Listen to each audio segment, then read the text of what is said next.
काल उद्धवजी ठाकरे पहिल्यांदा दिवाळी दसऱ्यासारखे ते अधिवेशनामध्ये आले. मला विदर्भाच्या धर्तीवर उद्धवजी ठाकरेंना विचारायचं आहे की 2.5 वर्ष तुम्ही सीएम होते. 2.5 वर्ष सीएम असताना तुम्ही विदर्भासाठी काय केलं? विदर्भाच्या शेतकऱ्यासाठी काय केलं? विदर्भाच्या शेतकऱ्याच्या बांधावर जातो म्हणून उद्धव ठाकरेंनी सीएम बनताना सांगितलं होतं की विदर्भाच्या बांधावर जाऊन शेतकऱ्याचे मी आसू पुसेल. पर शेतकऱ्याचा बांध त्या काळामध्ये वाहून गेला, शेती वाहून गेली, घरं वाहून गेले, गुरंढोरं वाहून गेले. पण मुख्यमंत्री असताना उद्धव ठाकरे मातोश्रीच्या बाहेर निघाले नाही. कधी 2.5 वर्षामध्ये मंत्रालयाच्या कॅबिनमध्ये गेले नाही.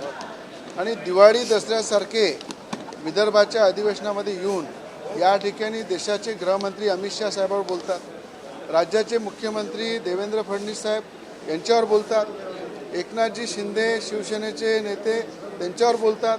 तर मला हे विचारायचं आहे की उद्धव ठाकरेजींना तुम्ही 2.5 वर्ष सीएम असताना तुम्ही विदर्भासाठी काय केलं? विदर्भाच्या जनतेसाठी काय केलं? तुम्ही फक्त सीएम असताना पॉवरवर काय केलं? रवी राणा, नवनीत राणाला जेलमध्ये टाकण्याचं काम केलं. नारायण राणे साहेबांवर अनेक कारवाया केल्या, नितेश राणेंवर कारवाया केल्या. देवेंद्र फडणवीस विरोधी पक्षनेता असताना त्यांच्यावर सुद्धा अरेस्ट करायची कारवाई त्यांनी सुरू केली होती.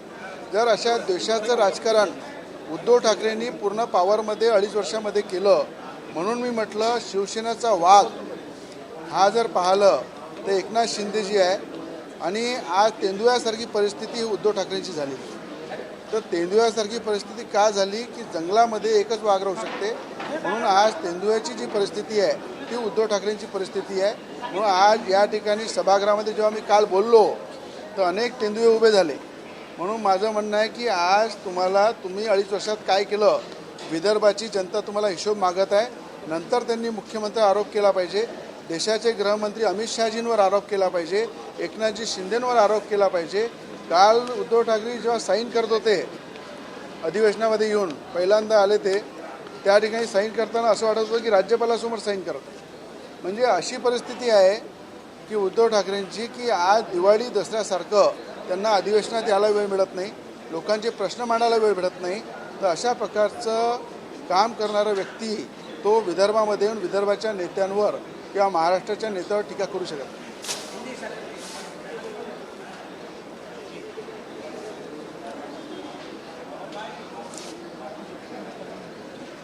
उद्धव ठाकरे जी जब मुख्यमंत्री थे 2.5 साल में उन्होंने सीएम बनते टाइम बोला था कि विदर्भ के किसान जब तकलीफ में रहेंगे उस टाइम वहाँ पे किसानों के बांध पे जाके उनके आंसू पोंछूंगा.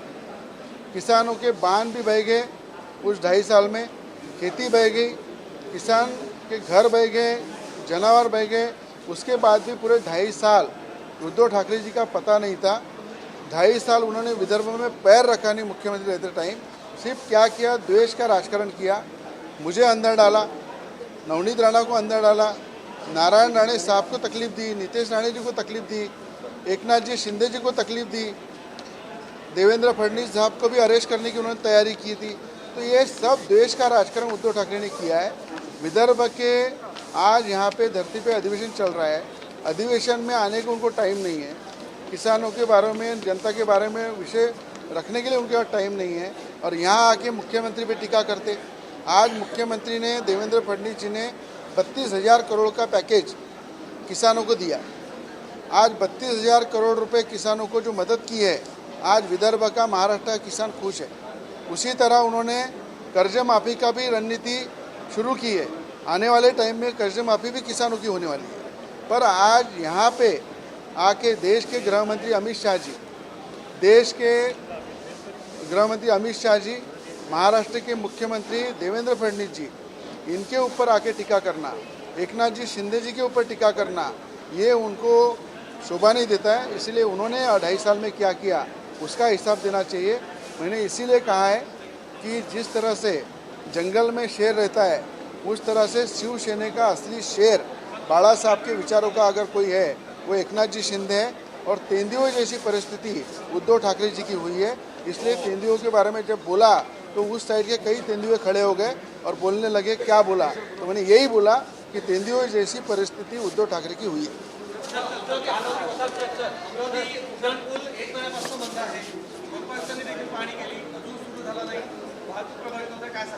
राज्याचे मुख्यमंत्री देवेंद्र फडणवीस साहेबांनी 8 दिवसाआधीच त्याची बैठक घेतली. 50 कोटी रुपयापैकी 17 कोटी निधी मंजूर केला आणि त्या ठिकाणी पुलाचं लवकर टेंडर होणार आहे आणि काम चालू होणार. विजय वडेट्टीवार साहेबांना माझं म्हणणं आहे ते विदर्भाचे आहे. ज्या परिसरामधून ते निवडून येतात त्याच्या आजूबाजूला पण खूप बिबटे आहे. तर त्यांना असं वाटलं तर सरकारकडनं परमिशन द्या. 4 नाही 10 बिबटे रवी राणा पोसायला तयार आहे. आणि पुन्हा बिबट्याबद्दल मी सांगतो, जसं वनतारा आनंद अंबानीने डेव्हलप केलं त्या धर्तीवर गौतम अडाणी असो आनंद अंबानी असो त्यांनी पुढे आलं पाहिजे आणि महाराष्ट्रामध्ये प्रत्येक जिल्ह्यामध्ये वनतारा डेव्हलप केलं पाहिजे. त्या ठिकाणी वनतारा डेव्हलप करून त्या ठिकाणी बिबट्याला सुरक्षित ठेवलं पाहिजे, जेणेकरून इथलं पर्यटनसुद्धा वाढेल आणि जनावरंसुद्धा चांगल्या प्रकारे सुरक्षित राहील. म्हणून आवाहन करतो की सरकारने त्यांना बोलवलं पाहिजे, त्यांना जिल्ह्यामध्ये जागा उपलब्ध करून दिली पाहिजे आणि वनताराच्या धर्तीवर आनंद अंबानी आणि गौतम अडाणींनी या ठिकाणी वनतारा डेव्हलप केलं.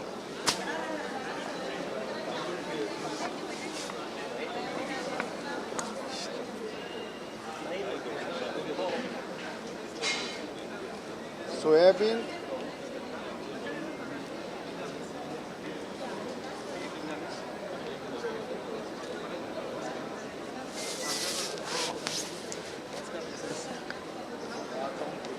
असं आहे, महाराष्ट्रामध्ये पहिले मुख्यमंत्री आहे देवेंद्र फडणवीस यांनी 32,000 कोटीचा पॅकेज या ठिकाणी महाराष्ट्राला दिला आहे. निसर्गाने साथ दिली नाही. निसर्गाने साथ दिल्यामुळं शेतकऱ्याची पूर्ण जमीन उद्ध्वस्त झाली, पीक उद्ध्वस्त झाले.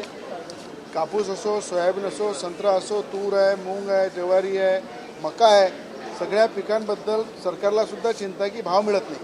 म्हणून सरकारला मी स्वतः केलेली आहे की पेरणीपासून तर कापणीपर्यंत जो खर्च शेतकऱ्याला येतो त्याचा 1.5 हमी भाव हा शेतकऱ्यांना मिळाला पाहिजे. आणि ज्या ठिकाणी जेवढ्या APMC आहे त्या APMCमध्ये खऱ्या अर्थानं काही व्यापारी त्या ठिकाणी येऊन आपला कब्जा करतात, त्या व्यापाऱ्यांना बाहेर काढलं पाहिजे आणि शेतकऱ्याचा माल APMCमध्ये ठेवला पाहिजे आणि पेरणीपासून तर कापणीपर्यंत 1.5 हमी भाव हा शेतकऱ्याला मिळाला पाहिजे.